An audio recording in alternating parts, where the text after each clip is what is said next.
Hello students, welcome to new classes. देखो, last lecture में हम लोगों ने डिस्कस किया था कुल ऊर्जा। और कुल ऊर्जा हमारे पास में क्या आई थी? गतिज ऊर्जा प्लस स्थितिज ऊर्जा।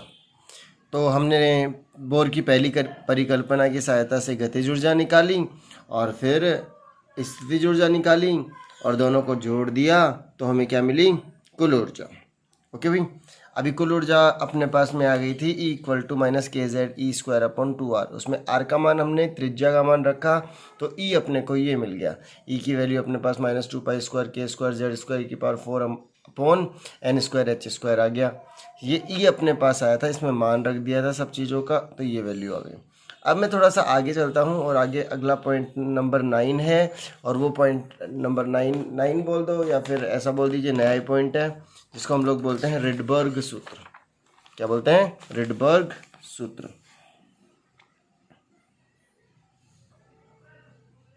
रिडबर्ग सूत्र। रिडबर्ग सूत्र क्या होता है, ध्यान देना।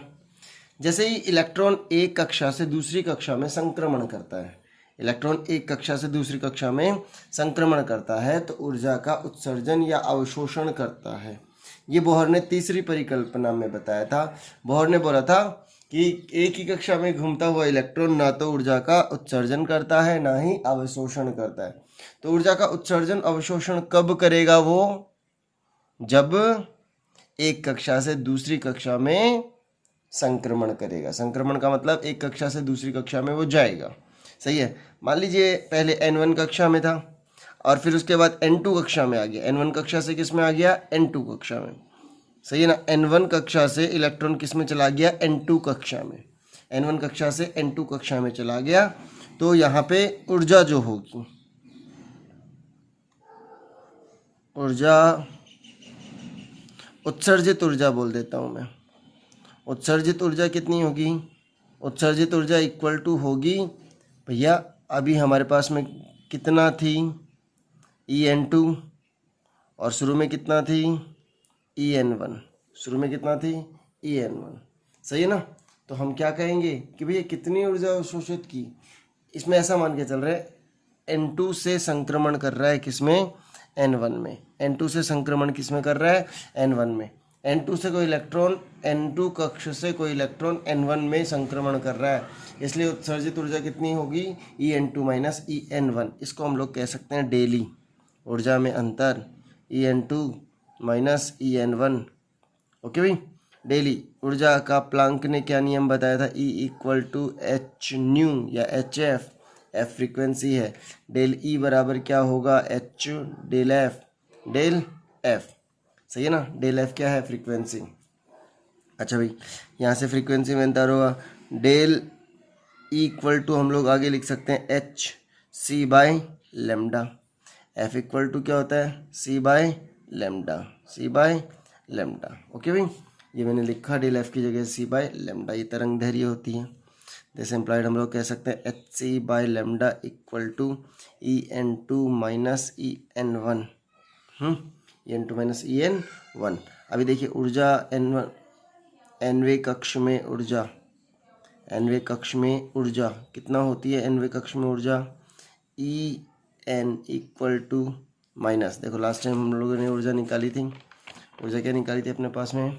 2 पाई स्क्वायर के स्क्वायर जेड स्क्वायर ई की power 4 m upon n square H square. ये आया था ना। क्या है देख, माइनस 2 पाई स्क्वायर के स्क्वायर जेड स्क्वायर ई की power 4 m upon n square H square. ये आ गई अपने पास में।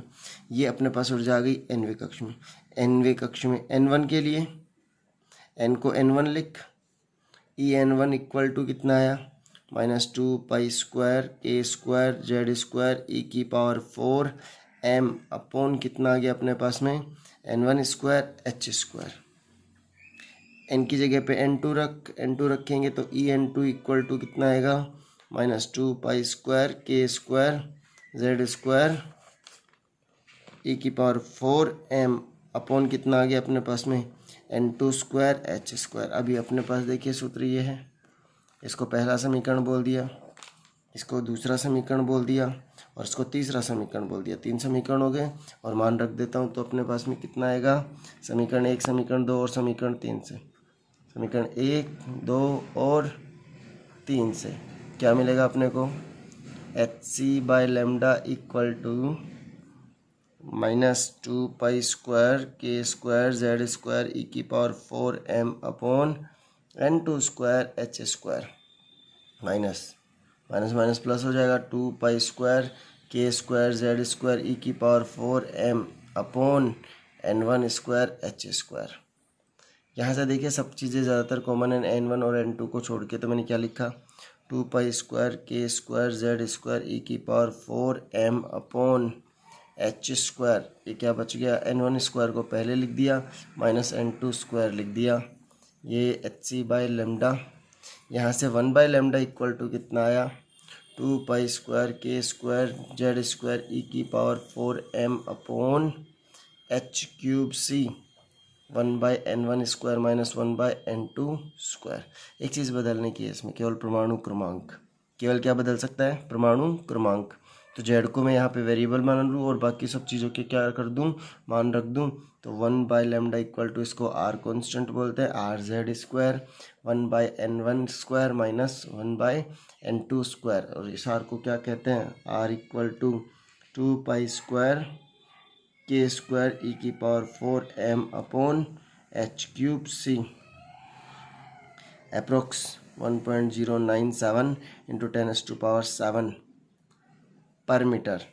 पर मीटर इसका मान होता है। सही है, हम ये भी ले सकते हैं 1.1 × 10⁻⁷ पर मीटर। सही है ना। और इसको कहते हैं, आर को हम लोग कहते हैं रिडबर्ग कांस्टेंट, रिडबर्ग नियतांक। और इस सूत्र को हम लोग क्या कहते हैं, रिडबर्ग सूत्र। कौन सा सूत्र है ये, रिडबर्ग सूत्र। यदि H एटम हो तो H एटम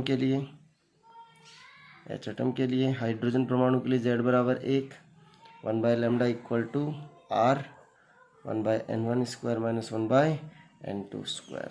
ओके भाई, समझ में आ गई बात। चलो ओके, थैंक यू।